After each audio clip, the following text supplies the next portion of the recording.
Isang magandang gabi po sa inyong lahat. Magandang gabi. Ito ang grupo ng mga taong ayaw gumising ng madaling araw. Mga minamahal kong kapatid, bago po nagsimula ang misa, ay nagpalabas tayo ng video kung saan ipinaliwanag ni Father Biel kung ano ang dapat nating maging attitude pagdalo ng simbang gabi. At hindi lamang araw ng simbang gabi o misa ng simbang gabi, kundi sa bawat misa na ating dinadaluhan. Nandiyan na ang tamang paghahanda. Kung maaari, lalo na ngayon, available sa internet, dapat o sikapin niyong nabasa ninyo ang mga pagbasang ipapahayag. Nang sa ganon, handa kayo sa pagninilay.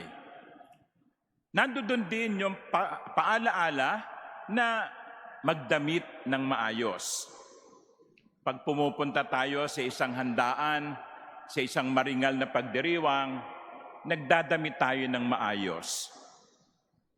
Lalo na po kung dadalo tayo sa misa. Pero higit sa panglabas na paghahanda, dapat yung pangloob, yung kalooban ang ihanda natin.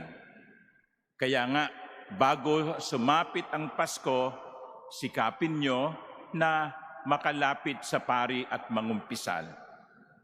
Meron po tayong oras ng kumpisal dito sa katedral tuwing umaga, alas 10 hanggang alas 12 ng umaga.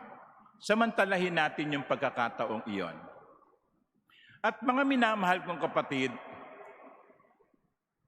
alam kong marami sa inyo ang sinisikap na magsimbang gabi at buuin ito. Isa to sa mga hinihintay nating mga Katoliko. At ang iba sa inyo may daladalang kahilingan. Iba't iba ang kahilingan natin. Iba dito nagnanais na makapag-asawa, makatagpo ng isang mabuting kasintahan. Pero sana naman wag niyong madaliin ang Diyos at sabihin, Lord, within 9 days, dapat may boyfriend ako. Okay? At the end of 9 days, wag naman. Baka kung ano lang ang dumating sa inyo, kayo rin, magsisi kayo. So, sa halip na, mga minamahal kong kapatid, sa halip na baunin natin hindi yung ating mga kahilingan, yung ating mga panalangin, tatlong bagay ang hinihiling kong baunin natin. Baunin ninyo, dalhin sa Panginoon. Tandaan natin, ang ipinaghahanda natin ay ang birthday ni Jesus. Tayo dapat ang nagbibigay ng regalo sa may birthday. Hindi tayo ang humihingi ng regalo sa nagbe-birthday.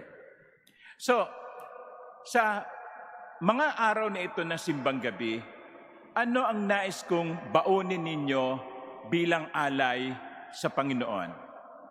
Ang una ay baunin ninyo ang isang pusong nagpapasalamat. A grateful heart. Bring with you your heart that is full of gratitude.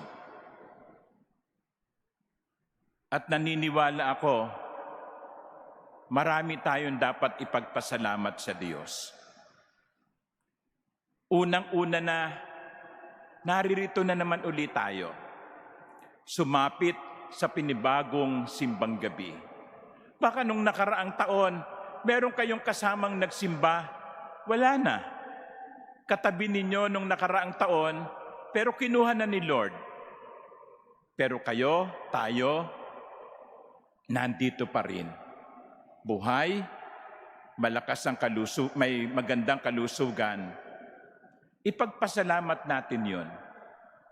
Ipagpasalamat ninyo ang inyong pamilya.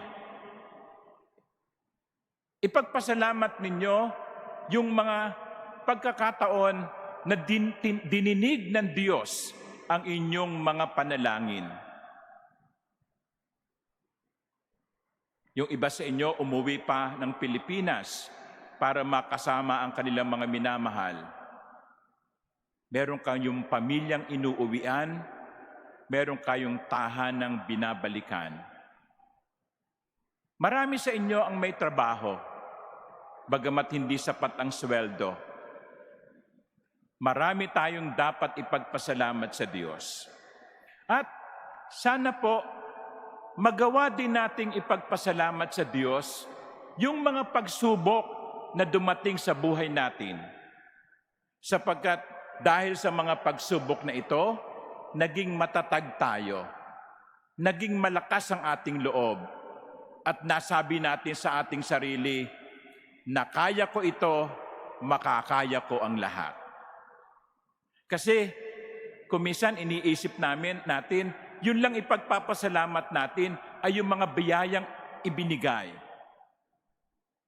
Pero kung minsan, dapat din ipagpasalamat natin yung mga biyayang hindi ipinagkaloob. Sapagkat may ibinigay ang Diyos na mas mainam. So yun ang unang mga minamahal kong kapatid na ihandog natin sa Panginoon. Isang pusong nagpapasalamat. Hindi lamang humihingi, hindi lamang nagdarasal para hingi ng ganito, hingi ng ganon. Let us bring to the Lord the gift of a heart that is full of gratitude. Ang pangalawa,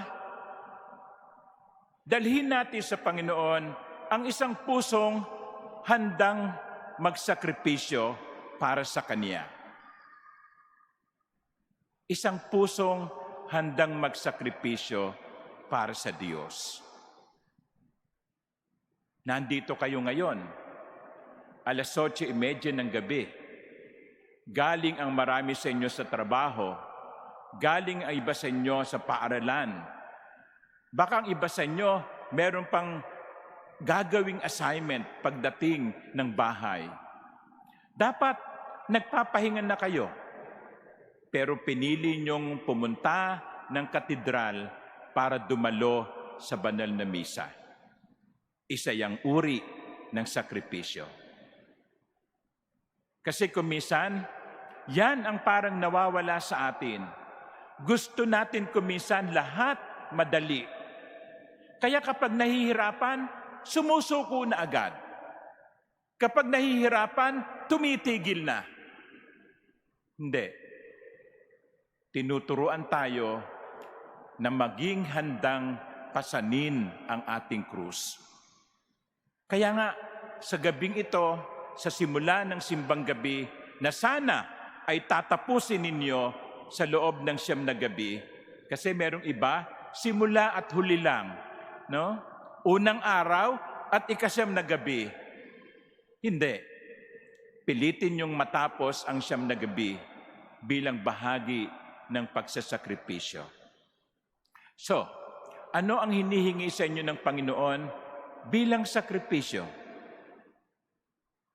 Anong ibinibigay sa inyo ng Diyos bilang krus na gusto niyang pasanin ninyo?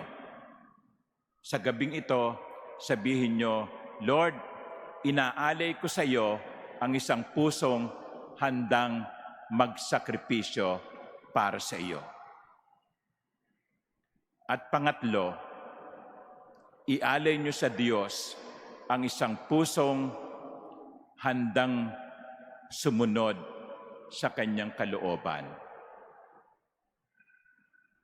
Isang pusong handang sumunod sa kalooban ng Diyos.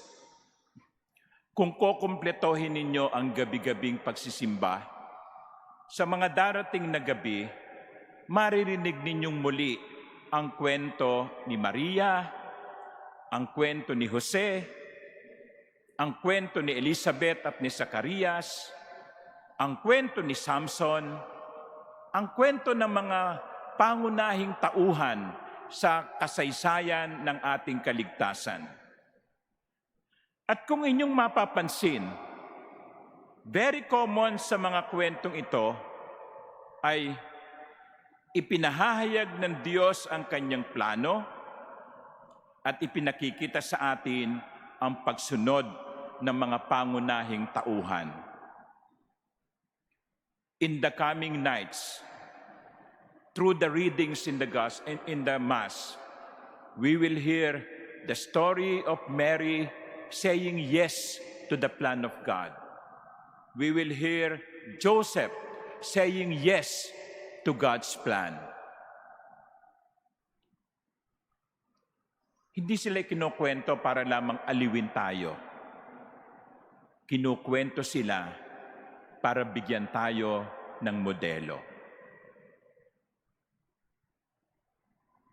Kaya sa gabing ito, sabihin natin sa Panginoon, Lord, dala-dala ko ngayon ang isang pusong handang sumunod sa iyong kalooban. Uulitin ko, hindi tayo ang nagbe-birthday. Kaya hindi tayo ang dapat humingi ng regalo. Tayo ang magbibigay ng handog. Sa Diyos, dala natin ang isang pusong nagpapasalamat, isang pusong handang magsakripisyo, isang pusong nakahandang sumunod sa kalooban ng Diyos. Hilingin natin ng biyaya sa mga gabing ito na makapaghandog tayo ng ganitong uri ng mga puso. Amen.